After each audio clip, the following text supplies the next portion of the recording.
مولانا دانش زلفی کی latest video دیکھنے کے لیے اس چینل کو لائک اور سبسکرائب کیجیے۔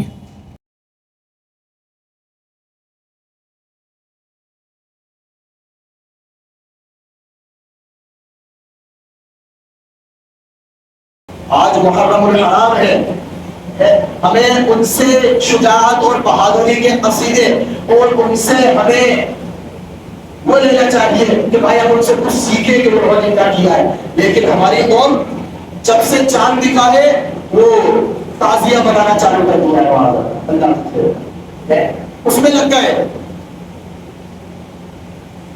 اب کیا ہوگا؟ کھچڑے بنیں گے، تیلیں چڑھے گی۔ اب ایک صاحب نے کل بتایا ہمیں کہ بھائی وہ چندہ ہوتا ہے، مولوی صاحب کہ بھائی کھائی کا چندہ ہوتا ہے کہ کھچڑے کا چندہ ہوتا ہے کہ ہاں بھائی صاحب یہ چندہ کرنے آئے، رسید بنانے آئے کہ تائی جی کہ یہ کھچڑا بنے گا نا اور آپ کو بانٹیں گے کہ نہیں ہم نہیں دیں۔ تو وہ کہتا ہے کہ ان کا دھیان رکھنا انہوں نے چندے میں پیسے نہیں دیے ہیں۔ آگے جاتے ہیں دوسرے گھر پہ کہ ہاں بھائی کھچڑا بنانا ہے، تیل چڑھے گی تو آپ چندے میں پیسے لکھوا لیں۔ وہ کہتا ہے ٹھیک ہے 100 روپے لو۔ ہاں بھائی ان کا دھیان رکھنا ہے ان کے گھر میں کھچڑا جائے۔ ارے اللہ کے بندو ذرا یہ تو بتاؤ، وہ کربلا کا میدان جب سجا تھا نا، وہ حضرت امام حسین شہید ہوئے تھے نا، وہ 3 دن تک بھوکے تھے۔ آپ یہ سبیلے اور یہ شربت کی سبیلے لگا کر اور کھچڑے لگا کر کیا بتانا چاہتے ہو؟ ہونا تو یہ چاہیے کہ نبی صلی اللہ علیہ وسلم نے کہا کہ بھائی روزہ رکھو، اور آپ تو کھچڑے بیٹھ رہے ہو۔ کیا کھچڑے میں پانی نہیں ملتا ہے؟ کیا سبیلے نہیں لگتی؟ آپ تو امام حسین کی استقامت کو توڑ رہے ہو کہ جنہوں نے 3 دن بھوکا رہا، ان کا پورا خاندان پیاسا رہا، آپ نے ان کی استقامت کو توڑ کر اور کھچڑے بٹوا رہے ہو محلے میں، اور پانی کی سبیلے لگوا رہے ہو، اور کالے کپڑے پہن رہے ہو، اور ماتم کر رہے ہو۔ خدا کی قسم ایک کل کلپ دکھایا مجھے کسی شخص نے کہ ادھر نماز ہو رہی ہے مسجد میں اور ادھر ڈھول تاشوں سے باقاعدہ ایک جلوس نکالا جا رہا ہے۔ معاذ اللہ آپ پورا مجمع یہاں بیٹھا ہے، کوئی بھی ایک شخص کھڑا ہو کر مجھ سے کہہ دے کہ امام حسین نے جنگ کے دن 10 محرم الحرام کو ایک بھی نماز چھوڑی ہو، بتا دے مجھے کوئی بھی۔ بھائی وہ تو نماز پڑھتے پڑھتے شہید ہوئے ہیں، اور آپ کیا کر رہے ہو؟ ادھر مسجد میں نماز ہو رہی ہے اور ادھر کیا کہتے ہیں نمازوں کا جنازہ نکال کر اور ادھر ڈھول تاشے بجا رہے ہیں۔ یہ کہاں سے لائے ہو آپ؟ جب محرم الحرام حرمت کا مقدس کا عظمت والا مہینہ قرار دے دیا گیا ہے، اس میں اللہ کے نبی صلی اللہ علیہ وسلم جب مکہ سے مدینہ آئے تو یہودیوں کو روزہ رکھتے دیکھا، تو یہودیوں سے پوچھا بھائی تم کس چیز کا روزہ رکھتے ہو 10 محرم الحرام کو؟ تو بتایا کہ بھائی ہم حضرت موسیٰ علیہ السلام کو اور ان کی قوم کو فرعون سے نجات ملی تھی تو ہم اس لیے روزہ رکھتے ہیں۔ تو نبی صلی اللہ علیہ وسلم نے فرمایا موسیٰ علیہ السلام کے تو تم سے زیادہ حقدار ہم روزہ رکھتے۔ تو اللہ کے نبی صلی اللہ علیہ وسلم نے روزہ رکھا اور کہا صحابہ سے روزہ رکھا۔ اس کے بعد جب صحابہ نے کہا کہ یہ یہودی 10 محرم الحرام کو تعظیم میں روزہ رکھتے ہیں، تو اللہ کے نبی نے فرمایا کہ آپ ایسا کریں 9 محرم الحرام کو اور 10 محرم الحرام یعنی ایک دن پہلے کا ملا لیں اور ایک دن بعد کا ملا لیں، جس سے ان کی مشابہت نہیں ہوگی۔ محرم الحرام میں کسی بھی وقت کسی بھی دن میں روزہ رکھ سکتے ہیں، لیکن عاشورہ کے 10 محرم الحرام کا اور ایک روزہ آگے پیچھے کا ملانا یہ مستحب عمل ہے۔ یہ محرم الحرام کے روزے پہلے فرض تھے، جب رمضان کے روزے آئے تو اللہ تبارک و تعالیٰ نے ان کو منسوخ کر دیا گیا، پھر ان کا درجہ مستحب کا آ گیا، ان کا درجہ مستحب کا آ گیا۔ تو بھائی کچھ تو کچھڑوں کے چکر میں سبیلوں کے چکروں میں روزہ نہیں رکھتے ہیں، اصل چیز تو روزہ رکھنا ہے، روزہ رکھو۔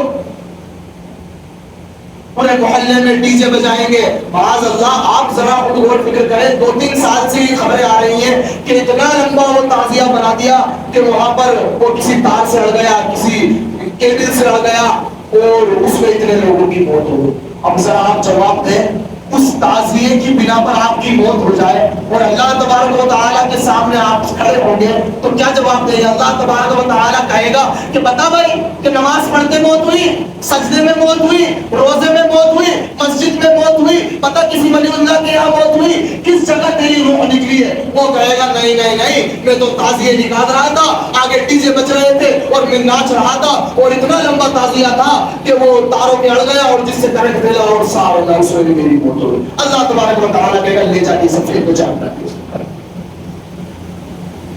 ہے.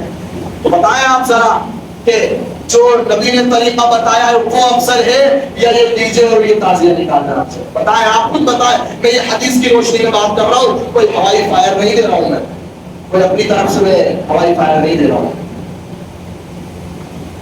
اس لیے یہ مقدس مہینہ جو آیا ہے, میں نے شروع میں بھی بتایا کہ نیا سال شروع ہوا ہے, اپنا محاسبہ کریں کہ ہم نے پچھلے سال کیا کھویا ہے اور آنے والے سال میں ہمیں کیا کرنا ہے, کتنی نمازیں ہم نے پڑھی, کتنے روزے ہم نے رکھے, ان سب کا محاسبہ کریں اور اپنے آپ کو دیکھیں اور جو کمیاں ہیں ان کو پورا کریں. یہ چیز ہمیں سکھا رہی ہے. محرم الحرام عبادت کا مہینہ ہے, اس کو عبادت میں گزاریں, یہ خرافات کاموں میں نہ لگے.